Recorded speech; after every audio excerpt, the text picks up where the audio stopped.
Now, I'm joined down the line by Tobias Ellwood, Conservative Member of Parliament for Bournemouth East, former regular Army officer and still in the Army Reserve.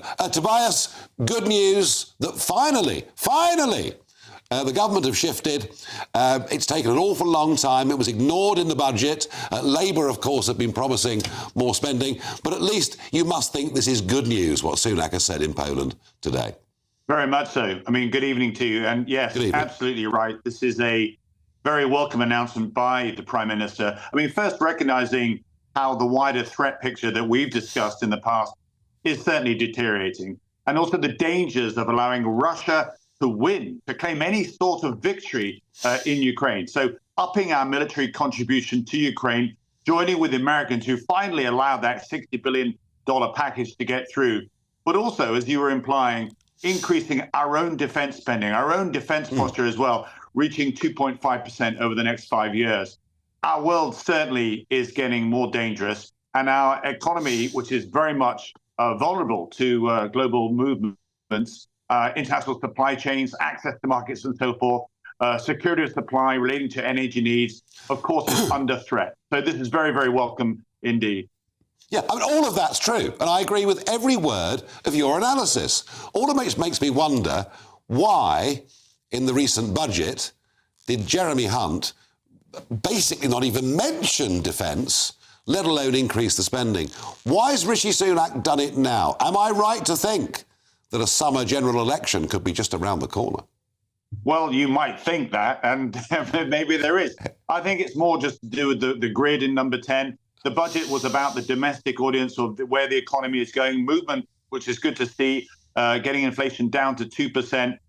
Clearly, the Prime Minister visiting Germany, visiting Poland, going to the eastern flank of NATO. That's the appropriate time to recognise that we're now going to invest further in our defence. We need to see that bigger picture. This post-Cold War stability that we've enjoyed probably over the last 3 decades is very much over. I believe all NATO countries will now need to match our commitment and move to 2.5% indeed. Wow. There's an array of areas that we need to spend more, not just on land, air and sea, but the whole character of conduct of war is changing, as we've seen in Ukraine. So before we throw any money at the MOD, they don't necessarily spend it wisely. We just need to confirm how that threat picture is changing and then where we need to invest. Yeah. What I'm really pleased to hear, I never thought I'd hear this language, is the fact that our defense industry is going to move to a war footing. That's going to match what Russia is doing. They've moved there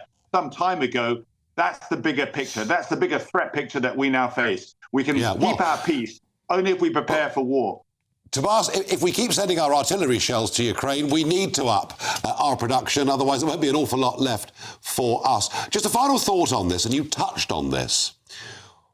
One of the criticisms of the Ministry of Defence has been that even when it gets the money, the projects that it spends the money on are over budget, out of time. Do we need to rethink defence procurement?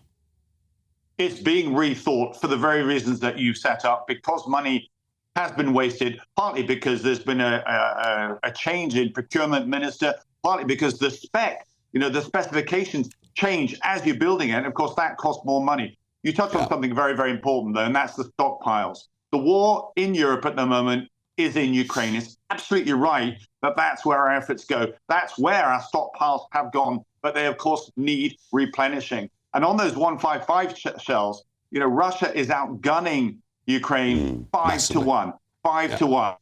And at the moment, if you take a howitzer from Lithuania and try and fire 155 munitions from Germany, it won't work. So there needs to be greater commonality of defense equipment across NATO. That's another area that we need to focus on. Tobias, it's a subject we'll be returning to again and again and again. And as ever, thank you for joining me. Thank you.